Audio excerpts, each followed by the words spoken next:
안녕하세요, 불량TV입니다. 오늘 소개해드릴 선수는요, 대한민국 미드필더로 한때는 욕바지였지만 꾸준한 성장 끝에 벤투의 황태자로 태어나 이제는 대한민국 대표 미드필더로 우뚝 선 코리아 마에스트로, 미국과 러시아, 그리스, 세르비아 등 험난한 여정 속에서 자신의 가치를 증명해내고야 말았던 미완의 걸작, 대단의 아들에서 전쟁의 시련을 거쳐 화려한 부활과 여전히 진행 중인 그의 전성기까지 끊임없이 성장하고 있는 국가대표 중원의 엔진, 황인범입니다. 1996년 9월 20일 대전 갈마동에서 태어났던 황인범의 재능이 발견된 건 유치원 때였습니다. 아버지는 아들의 비범함을 보았고 곧장 모든 인맥을 동원해 문화초 축구부 감독에게 연락했고, 이렇게 황인범은 본격적으로 공을 차게 됩니다. 초등학교 시절 때부터 높은 전술 이해도를 가져 팀의 에이스로 활약했고, 곧 대전을 연고로 하는 프로팀 대전시티즌의 눈을 사로잡게 이르게 됩니다. 황인범은 대전의 유소년 시스템인 유성중학교와 충남 D의 공업고등학교로 자연스럽게 스카우트되며 엘리트 코스를 밟았습니다. 유소년 시절 내내 그는 빠른 상황 판단 능력과 스스로 단점을 보완하는 지능적인 플레이로 중고교 때 역시 팀의 에이스로 불렸죠. 2015년 고등학교 3학년 재학 중 우선 지명을 통해 프로 직행을 확정지은 그는 마침내 꿈에 그리던 대전시티즌 1군 무대에 데뷔하게 됩니다. 구단 역사상 최연소 득점 기록을 갈아치우며 강렬한 인상을 남긴 황인범. 팀이 K리그2로 광등되는 아픔을 겪었음에도 황인범은 팀에 남아 에이스이자 프랜차이즈 스타로 자리매기 시작합니다. 2016, 2017, 2018년 3년 연속 K리그2 베스트 11에 선정되며 대전의 아들이 된 황인범은 대전 중원에서 창의적인 역할로 어느덧 해외 스카우터들이 주목하게 만드는 차세대 유로파가 될 예정이었습니다. 2018년 황인범은 21살의 어린 나이에 군 복무를 위해서 경찰 축구단인 아산 무궁화FC에 입단하는 이례적인 결정을 내립니다. 대부분의 선수들이 20대 후반에 군 문제를 해결하는 것과 대조적인 행보, 병역 해결은 미리 해서 차후에 유럽 진출과 프로 생활을 편하게 하기 위함이었습니다. 그런데 2018 자카르타 팔렘방 아시안게임 대표팀에 황인범이 발탁되면서 갑자기 그의 운명은 바뀌기 시작합니다.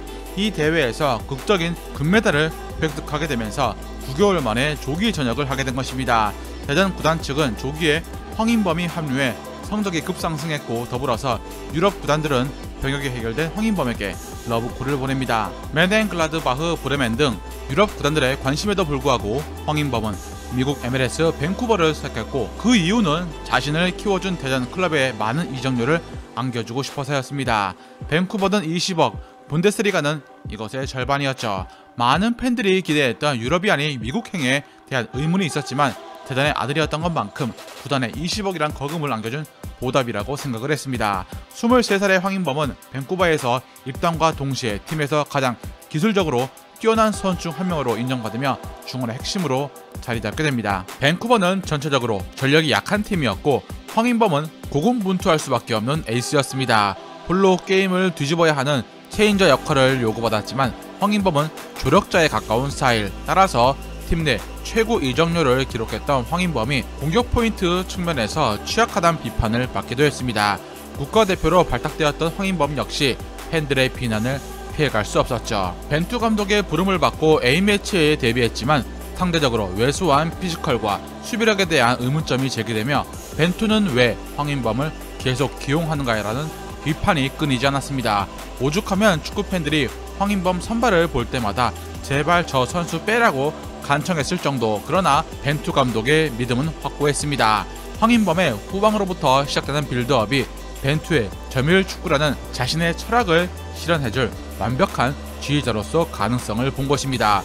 외부의 거센 비판에도 불구하고 벤투는 4년 내내 황인범을 중원의 핵심으로 삼았고, 실제로 벤투 입성 3년 동안 황인범은 욕을 먹었습니다. 이야기는 다시 돌아와 2020년 황인범은 러시아 프리미어리그 루빈카잔으로 이적하며 마침내 유럽 무대에 입성을 했습니다. 밴쿠버 이적 1년 만에 유럽발 러브콜이 있었지만 루빈카잔은 공격력을 메우기 위해서 황인범을 선택을 했고, 놀라운 활약으로 9위 루빈카잔 팀을 리그 4위로 만들며 팀 레벨을 완전히 바꿔놓았습니다. 순항하던 황인범의 유럽 커리어는 2022년 2월 러시아의 우크라이나 침공이라는 예상치 못한 변수를 만나 급제동이 걸립니다. 피파는 러시아 리그에서 뛰는 외국인 선수들이 계약을 일시 중단하고 다른 팀과 계약할 수 있도록 하는 특별 규정을 만들었고, 이로 인해 황인범의 운명은 완전히 바뀌게 됩니다.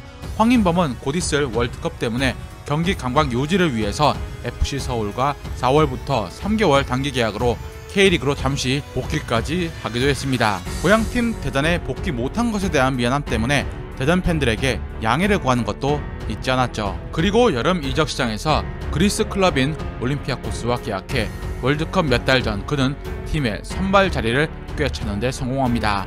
벤투의 국대 프로젝트가 완성 궤도에 올라서자 황인범은 국가대표에서 벤투 감독의 축구 철학 그 자체를 상징하는 존재가 되었습니다.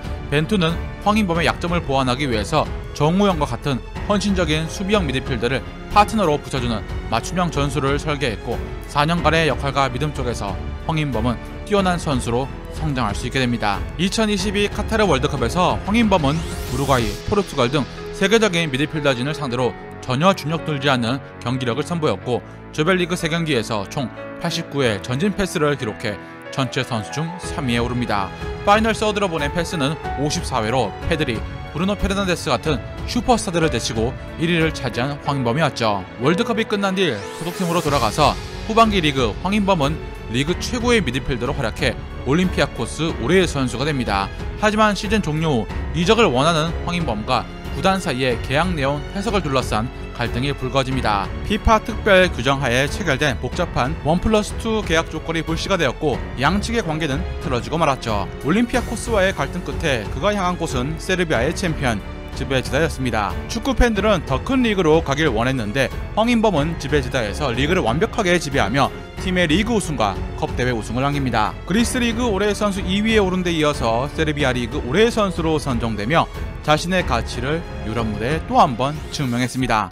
챔스 무대에서 맨체스터 시티를 상대로 골을 넣으며 최상의 레벨에서 통할 수 있다는 것을 보여주기도 했죠. 2024년 여름 황인범의 이적은 기정사실화되었고, 황인범은 네덜란드 에르디비시의 명문 페예노르트로 119억에 이적하게 됩니다. 이 정도 금액이면 주전으로 쓴다는 것이었고, 실제 데뷔 전부터 감독과 언론의 찬사를 받았습니다. 부진했던 팀에서 홀로 빛나는 존재로 평가받으며 단숨에 자신의 가치를 증명한 것입니다. 이제 황인범은 과거의 단점으로 지적된 피지컬은 축구 지능으로 극복해냈고, 탈압박, 높은 활동량을 바탕으로 경기 템포를 조율하며 날카로운 전진 패스로 빅리그가 원하는 미드필더의 이상적인 모습에 가깝게 성장했습니다. 황인범의 축구는 여전히 완성되지 않는 미완의 상태이고, 이제 유럽 5대 리그라는 마지막 활용 점정을 향해서 발걸음을 옮기고 있습니다. 즐겁게 보셨다면 구독과 좋아요 클릭을 부탁드립니다.